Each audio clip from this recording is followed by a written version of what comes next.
Halo guys, kembali lagi dengan gue Kuro guys. Kali ini mari kita bahas hubungan Ayano Koji dengan Karuizawa Kei atau proses kedekatan mereka sejauh yang sudah diceritakan di novelnya. Tentu ini akan mengandung banyak spoiler untuk animenya, jadi buat kalian yang gak mau kena spoiler, kalian bisa close aja video ini. Oke, langsung aja kita masuk ke pembahasannya.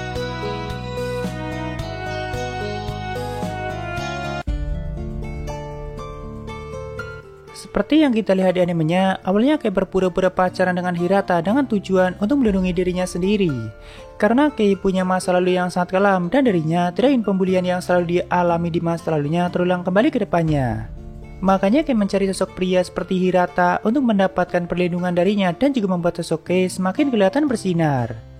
Walaupun ia tentu tidak pernah ada perasaan cinta di antara keduanya dan Hirata cuma ingin membantu Kei atau dengan kata lain rela dimanfaatkan oleh Kei. Soalnya Hirata sangat baik dan Kei juga sudah menceritakan masa lalunya. Namun begitu ujian di kapal pesiar berlangsung, hubungan mereka sempat memburuk dan akhirnya pada saat Kei mendapatkan perlakuan yang sangat buruk dari Manabe dan kelompoknya, tidak ada satu orang pun yang menolongnya. Tentu kejadian itu membuat Kei sangat putus asa dan kembali mengingat masa lalunya yang sangat kelam. Padahal dia sudah berusaha sebaik mungkin untuk menyembunyikan masa lalunya dan juga mencari sosok pria kuat untuk berlindung di belakangnya. Atau dengan kata lain rela menjadi parasit namun tetap saja gagal dan kejadian masa lalunya terulang kembali. Di momen itulah Ayano Koji yang selama ini dia anggap sebagai pria lemah yang sangat biasa saja mulai hadir ke dalam kehidupannya. Dan juga mengetahui semuanya termasuk masa lalu Kei dan hubungan palsunya dengan Hirata. Walaupun ya semuanya sudah direncanakan oleh Ayano dan sengaja hadir di saat Kei sudah putus asa atau mentalnya sudah sangat rusak. Saat itu Ayano sempat mengancam Kei dengan masa lalunya, tapi Ayano juga menawarkan kesepakatan yang bisa menguntungkan kedua belah pihak. Yaitu kedepannya Kei harus selalu menuruti perintah Ayano, sedangkan Ayano akan selalu melindungi Kei terutama dari kejadian buruk semacam itu. Tentu Kei tidak mungkin untuk menolaknya, karena memang hal seperti itulah yang dibutuhkan selama ini. Yaitu pria kuat yang akan selalu melindungi dirinya apapun yang terjadi. Apalagi Ayano menjamin kalau Manabe dan kelompoknya tidak akan mengganggu Kei lagi dan juga tidak mungkin menyebarkan masa lalunya. Setelah hari itu, pandangan Kei terhadap Ayano mulai berubah dan lumayan membencinya karena Kei berpikir kalau dirinya akan selalu dimanfaatkan oleh Ayano. Tapi bagi Kei itu tidak masalah selama dirinya mendapatkan perlindungan darinya. Namun seiring berjalannya waktu, ternyata Ayano terus buruk yang Kei pikirkan dan malahan Kei semakin memahami kalau Ayano bukan orang sembarangan dan juga punya banyak kemampuan yang tidak diketahui oleh orang lain. Perlahan kerjasama di antara mereka juga semakin terjalin dengan baik, walaupun seringkali Kei mendapat perintah atau tugas yang baginya tidak masuk ke akal. Karena tidak mungkin bagi Kei untuk langsung memahami rencana Ayano Koji. Tapi semakin sering Kei mendapat perintah dari Ayano, Kei semakin tahu kehebatan dan kepintaran Ayano yang ternyata selama ini selalu membantu Suzune dan kelas D dari balik layar.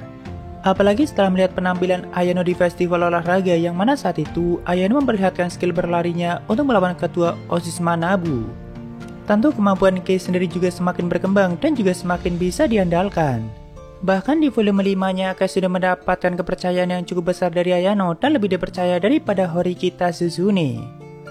Lalu setelah festival olahraga seperti yang kita lihat di animenya, ada satu gadis yang mulai mendekati Ayano yaitu Sato Maya. Kei yang menyadari hal itu semakin kepo dengan hubungan mereka dan kadang menjadi penguntit untuk mengetahui sejauh mana hubungan mereka. Namun saat itu Kei masih menekan perasaannya terhadap Ayano dan malah memutuskan untuk membantu Sato dalam mendekati Ayano. Bahkan Kei sampai membantu Sato atau mengaturnya supaya Sato bisa melakukan kencan dengan Ayano dan juga supaya Sato bisa mengungkapkan perasaannya. Saat itu Kei terus mengamati kencan mereka karena Kei sendiri juga berpura-pura kencan dengan Hirata atau mereka berempat melakukan kencan ganda. Dan yang meminta Ayano supaya mau kencan dengan Sato juga adalah Kei sendiri. Bahkan di kencan itu Sato akhirnya mengungkapkan perasaannya pada Ayano walaupun Ayano menolaknya secara halus. Namun dari momen itulah Kei semakin sadar kalau dirinya sudah jatuh cinta pada Ayano dan tidak bisa untuk terus menekan perasaannya. Apalagi semakin hari Kei semakin merasakan perhatian yang diberikan oleh Ayano dan itu seringkali membuat Kei sampai di mabuk asmara. Soalnya ya Kei paham kalau Ayano orangnya sangat dingin dan tidak suka memberikan perhatian pada orang lain. Namun kencan ganda itu terjadi di volume 7.5-nya atau setelah penyerangan yang dilakukan oleh Ryuen guys.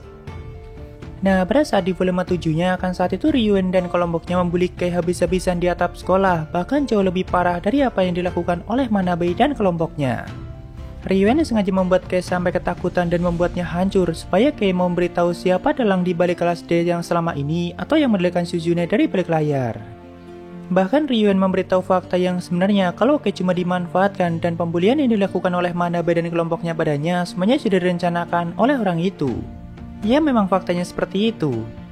Tentu saat itu Kei lagi-lagi hampir putus asa dan merasa telah dihianati oleh Ayano Koji.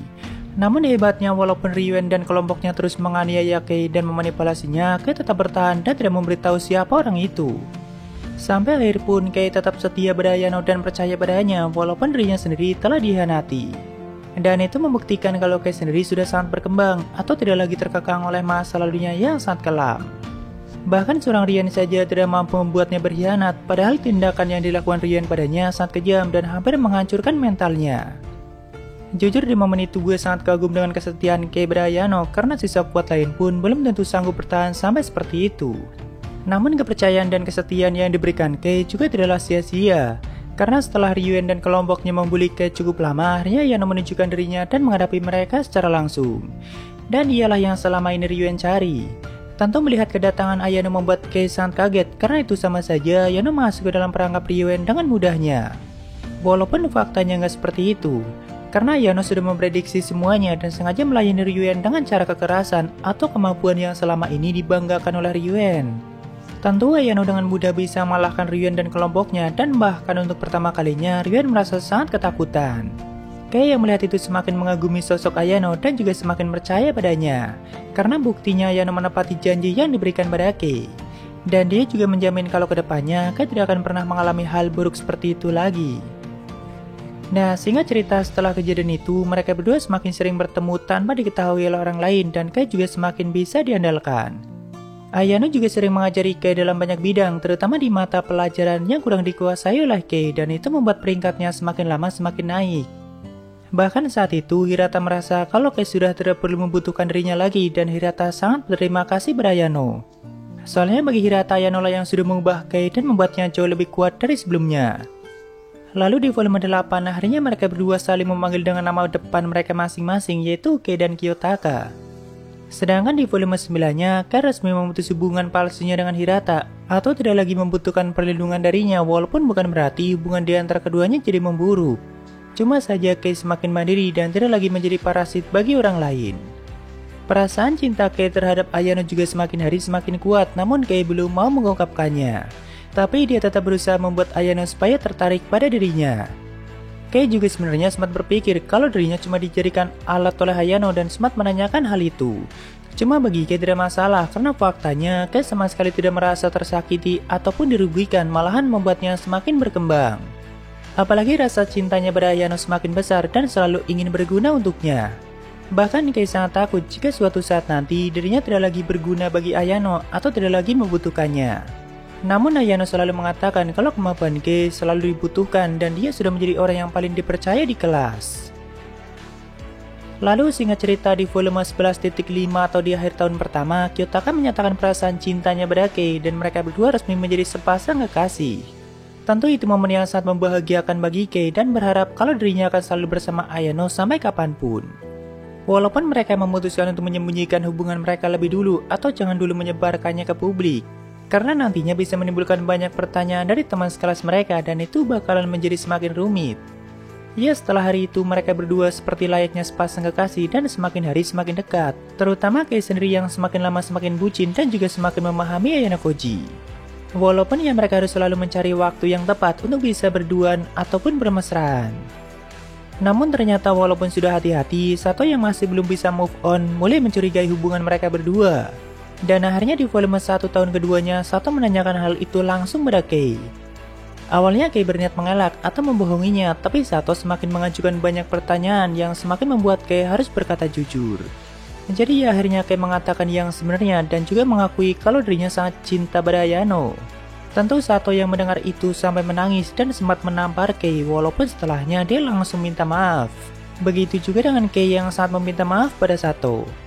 Karena dari sudut pandang Sato, Kei sama saja menusuknya dari belakang. Soalnya sebelumnya Kei sudah berjanji akan membantu Sato supaya bisa mendapatkan Ayano. Tapi ternyata diam-diam Kei sendiri yang jatuh cinta pada Ayano dan malah sudah berpacaran dengannya. Mungkin itu sangat menyakitkan bagi Sato sih, tapi ternyata Sato mengatakan tidak akan menyebarkan hubungan mereka walaupun Sato masih belum menyerah dan tetap akan berusaha mendapatkan Ayano. Bahkan setelahnya, Sato dan Kei semakin menjalin hubungan persahabatan dan tidak ada lagi permusuhan di antara keduanya. Kembali ke hubungan Kei dan Kiyotaka. Seiring berjalannya waktu, tentu hubungan mereka semakin intens dan semakin sering menghabiskan waktu bersama, terutama di kamar Ayano. Dan sejauh ini mereka sudah beberapa kali melakukan ciuman sambil memeluk satu sama lain. Bahkan di volume terbarunya, mereka sudah melakukan hubungan yang lebih dewasa dari itu. Walaupun tidak dijelaskan dengan detail sejauh mana mereka melakukannya dan apakah Kei sudah merasakan T-Rex Ayano Koji.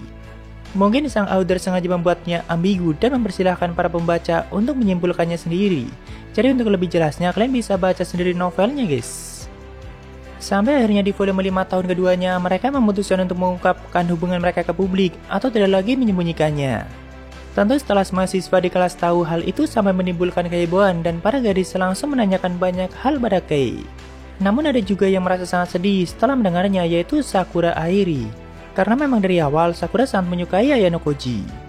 Sedangkan Sato Maya sepertinya sudah merelakan Ayano dan juga mendukung hubungannya dengan Kei. Kalau untuk Horikita sih sepertinya biasa aja, walaupun ya awalnya sempat kaget. Nah, selanjutnya kita bahas perasaan Ayano terhadap Kei. Apakah sebenarnya dia memang mencintai Kei atau apakah cuma menggunakan Kei sebagai alatnya? Mungkin lebih tepatnya si keduanya. Jadi pada saat Ayano pertama kali menyatakan perasaannya pada Kei, dalam hati dia belum punya perasaan cinta pada Kei. Tapi Ayano berniat belajar mencintai Kei ke depannya dan juga ingin tahu apakah dirinya bisa merasakan hal semacam itu. Namun jika di tahun kedua Ayano tetap tidak bisa mencintai Kei, maka hubungan itu bakalan diakhiri. Tapi ternyata perlahan perasaan semacam itu bisa tumbuh di hati Ayano yang sangat dingin dan juga semakin meneruskan hubungannya dengan Kei. Bahkan terkadang Ayano bisa menjadi sangat romantis, tapi ia tidak menjadi bucin seperti orang lain pada umumnya. Dan tentu perasaan semacam itu tidak akan menurunkan kemampuan hebatnya ataupun membuatnya lemah. Walaupun Ayano juga paham kalau hubungannya dengan Kei punya waktu yang sangat terbatas atau hanya selama dirinya masih sekolah di Kodo Ikuse. Karena jika ingin tetap melanjutkannya setelah lulus atau bahkan sampai menikah, mereka harus melalui rintangan yang sangat-sangat berat, yaitu ayahnya sendiri. Nah, tapi apa tujuan Ayano berusaha mencintai Kei selain menggunakannya sebagai alat? Jadi simpelnya dia sedang melakukan eksperimen guys. Apakah dirinya bisa mencintai orang lain dan bagaimana rasanya melakukan hubungan pacaran dan apakah semua itu bisa mengubah dirinya? Dan juga masih banyak hal baru yang bisa dia pelajari dari hubungannya dengan Kei. Karena tidak ada pelajaran semacam itu di White Room dan semua itu menjadi hal yang baru bagi Ayano Koji. Ya itulah hubungan Ayano dengan Kei dan proses kedekatan mereka. Jadi mungkin segitu aja untuk pembahasan kali ini. Jika ada kesalahan gue minta maaf atau kalian bisa koreksi aja di bawah. Thank you yang udah mampir, sampai ketemu di video lainnya. Salam kru guys.